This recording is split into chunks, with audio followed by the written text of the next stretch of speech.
Aliens from the ocean depths. Declarations of some submarine commanders.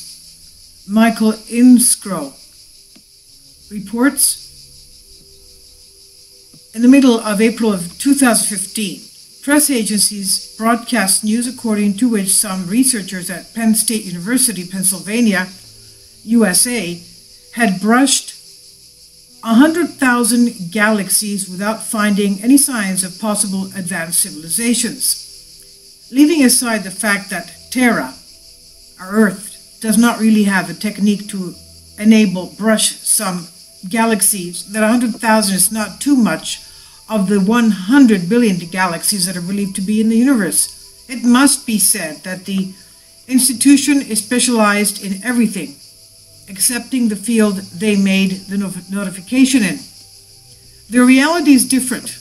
Occurrences of UFOs and unidentified submarine objects, or OSNs, unidentified submarine objects, being more and more frequent, more obvious, and harder to hide. We don't know what these bizarre machines are. We don't know who their occupants are and what they're doing on Earth, but we do know they exist. It's been demonstrated by the statements of people specialized in different fields whose integrity cannot be questioned, confirmed by the thousands of photographs taken on dry land, in the air, on the seas and oceans of the world, and into the depths thereof. And it's also confirmed by the documents hidden for years. Some information from these documents were also known by common people. We won't say anything. In February 1980, in the former USSR was established the, quote, Central Commission for the Study of Abnormal Phenomena, end quote. By abnormal phenomena, Russians understand everything related to the paranormal, but also to identifying flying or underwater objects. In 1985, Vladimir Vasilievich Migulin, who lived 1911 to 2002, a specialist in the study of terrestrial magnetism, ionosphere, and radio wave propagation, in an interview for Change No. 4, confirmed that the Soviet Union, all paranormal phenomena, including those related to UFOs and aliens, were studied by a committee called Galaxy, whose direct leader was. The secret was fiercely kept, any disclosure being severely punished. Vice Admiral Yuri Petrovich Kwiatkowski, born in 1931, one of the most appreciated Soviet naval officers, was once commander of the submarine S-276. In February of 1972, during a patrolling mission between Iceland and the Faroe Islands, he raised a periscope to investigate the ocean's surface. Quote, suddenly, at an angle of 4 degrees above the horizon, something ellipsoidal, very big, came up. It wasn't the moon because the sky was overcast.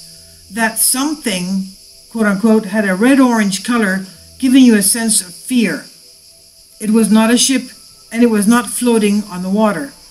It was above the water. I ordered the lifting on the surface, and we sailed with a speed of 6 kilometers per hour towards it. The object remained at the same distance and height from us, which meant it was moving along with us.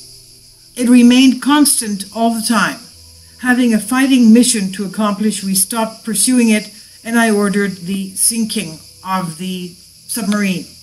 I asked not to record anything in the logbook of the ship, as we didn't know what we just saw, nor had asked for permission to come to the surface.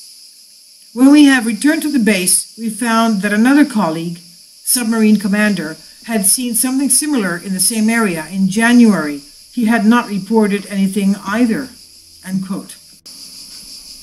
4 years later, in December 1976, Vice Admiral Arkady Petrovich Mikhailovsky, 1925 to 2011, was commander of the submarine K-178, which he crossed several times under the Arctic ice with, during a mission to the Barents Sea, personally photographed an unidentified object that came out of the waves and flew away.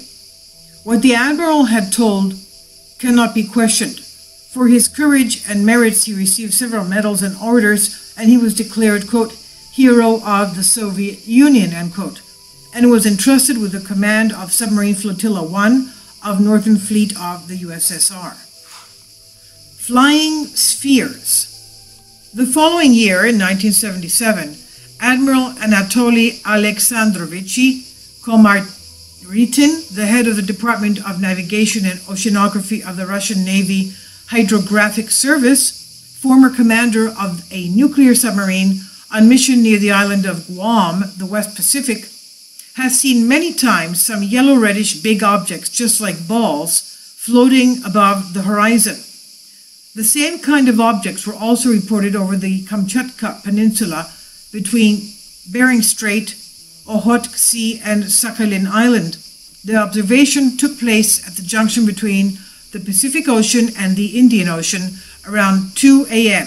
Quote, we were at a periscope depth 9 to 15 meters our note.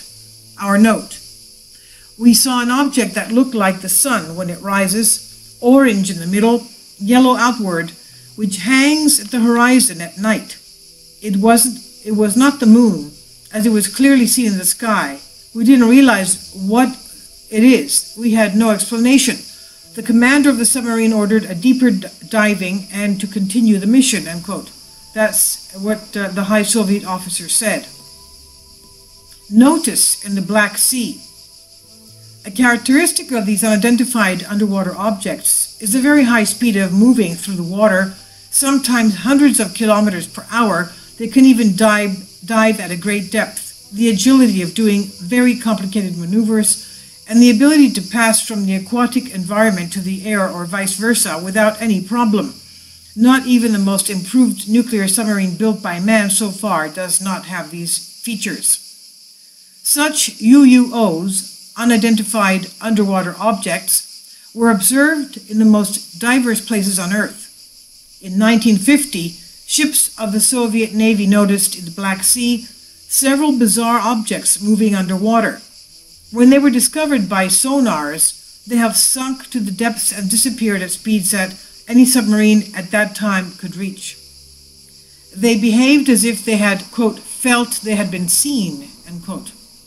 A year later, in 1951, another Soviet submarine intercepted, with its listening devices, at a depth of 2 kilometers, similar objects in the Okhotsk Sea. The commander announced a patrol ship from the surface, which immediately arrived in the area. Since they did not receive an answer, the submarine hunter from surface launched depth charges. When the grenades exploded, the unknown submarines suddenly had risen 50 meters above the surface and headed to the sea with a speed of 270 kilometers per hour.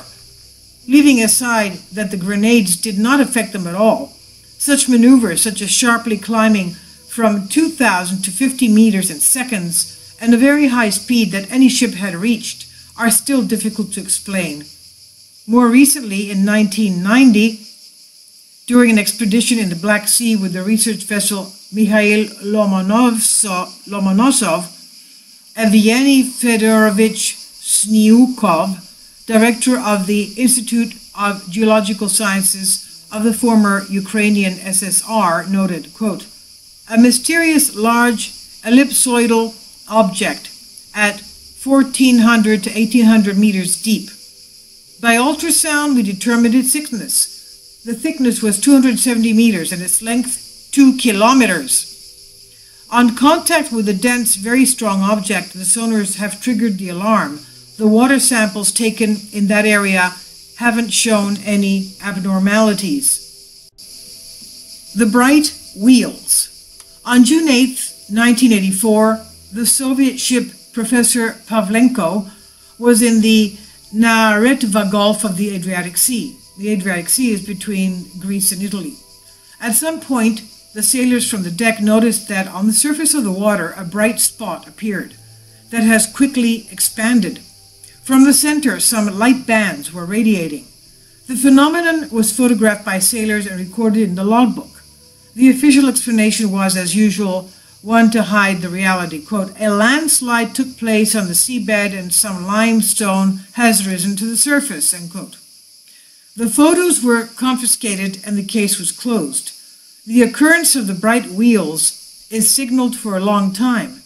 In 1926, such a bright spoked wheel was registered by the commander of Chuk Sang ship. 4 years later, similar objects were seen in the waters of the Pacific by the sailors on the steam vessel Rotorua. In 1978, the sailors on Novokuznetov, located in the Gulf of Guayaquil, Ecuador, Pacific Ocean, saw some 20 meters long phosphorescent strips in the water.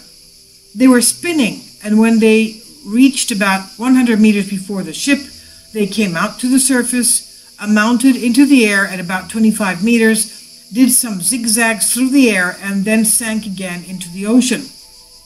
Such occurrences have negatively affected avionics operation, removing them from service, as in the case of the U.S. aircraft carrier Bunker Hill.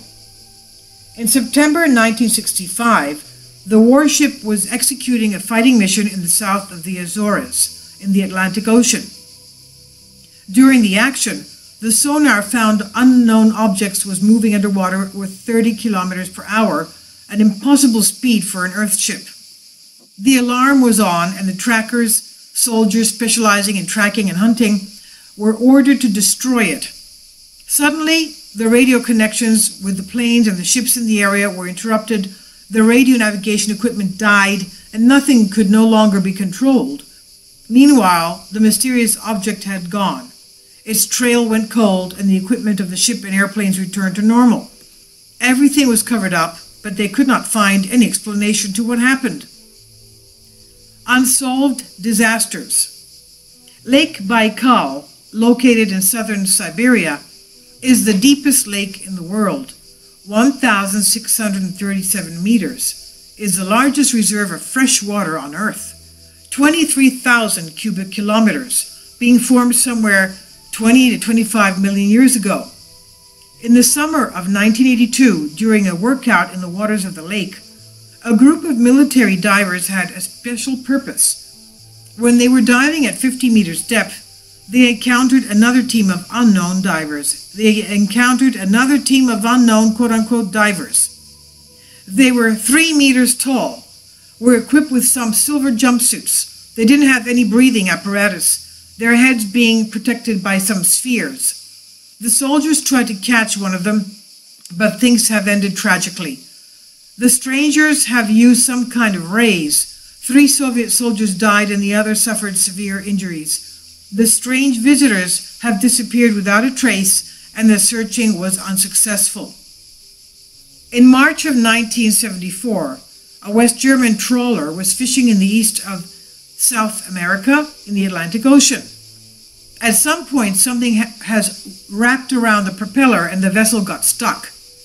Mechanic Kurt Schneider equipped himself into his diving suit and went underwater to see what was all about. He found a cable twisted around the central axis. He worked nearly 2 hours to break it off. At one time, he thought he heard a noise of the compressor and some human screams, which determined him to interrupt his work and come out to the surface. He was terrified by what he saw. Their ship was raised from one end by a spherical object out of the water.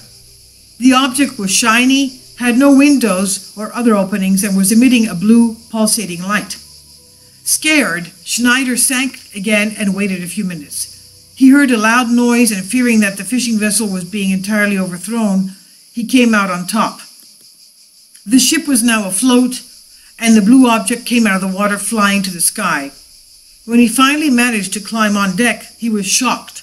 The whole deck was filthy and covered with sticky brown substance, and all the 40 members of the crew were gone.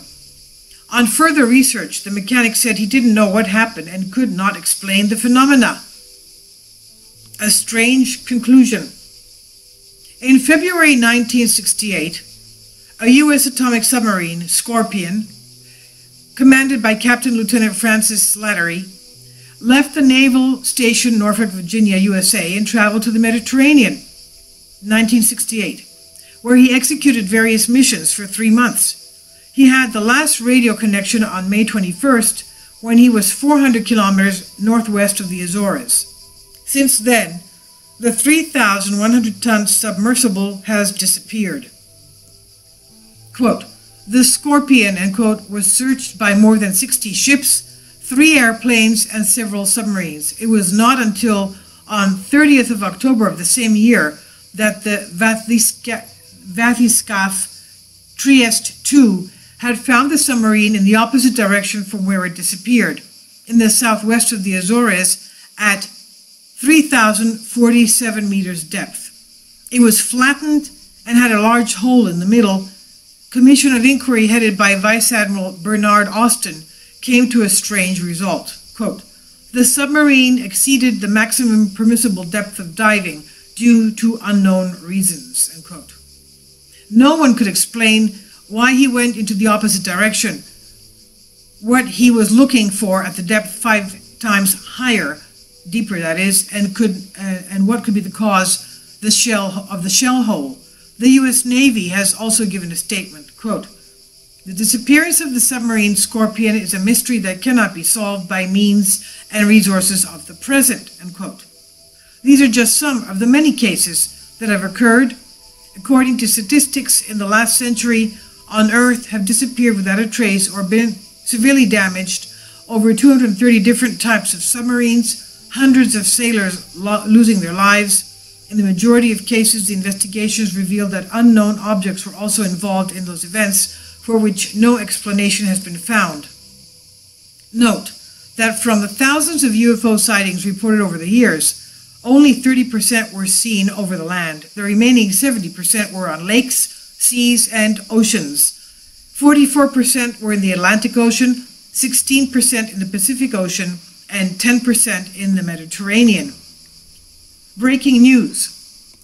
On the website Veterans Today, Gordon Duff, a military consultant from Press TV, said that he has information that, quote, for a long time, Chinese and American military vessels are fighting a well-hidden war against a very aggressive alien threat. The officer claims that aliens have underwater bases in the Pacific Ocean. Okay, I will leave a link below for you for this on michaelinsco.com. Aliens from the deep ocean depths declarations of some submarine commanders. I'll leave a link below for you for this.